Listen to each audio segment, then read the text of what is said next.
Hey, I'm here today to talk to you about the 2010 National Kids Count Data Book that was released by the Annie E. Casey Foundation. There's some good news and some bad news for Georgia. And first, let's start off with the good news. In 5 indicators of child well-being, Georgia has improved since 2000 to 2008. In 2 indicators, we have actually worsened, and we're going to talk about those in a second. And then there's 1 indicator out of the 10 that go into the Kids Count Data Book that has stayed the same, and that's actually the children who live in the single parent families. So what's good for us is the percent of high school dropouts in Georgia has gone down, and it's gone down 50%. We think that's because of all the initiatives around education that has taken place over the last several years. Graduation coaches in the classroom, middle school coaches actually in the schools, and also a number of education initiatives from our Georgia Department of Education, communities and schools, Family Connection on the ground, working in the local community. All of these efforts to address education because it is key to the success of Georgia. So that's the good news. The bad news is that many of these indicators around child health are not improving.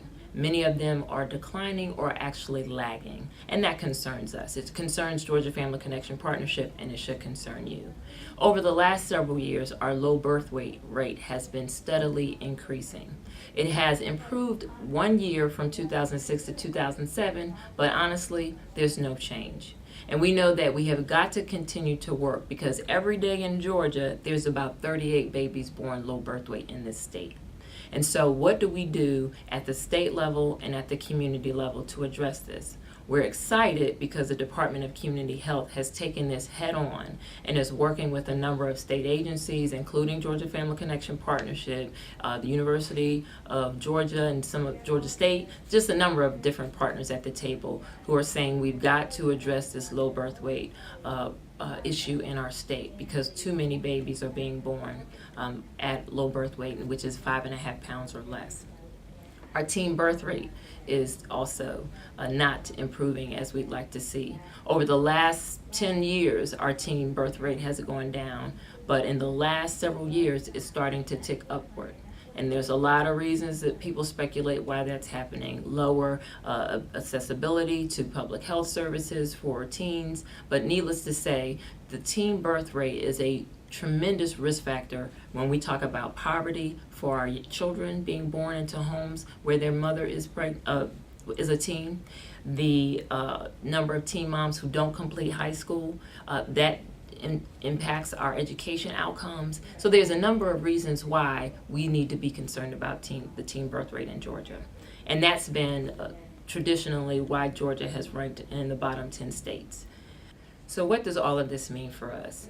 We constantly hear people talk about the sad news and the bad news of these numbers. Georgia's 42. We were 42 in the 2009 Kids Count Data Book. More than likely next year we'll still be in the bottom 10, although we're working very diligently to address some of these indicators.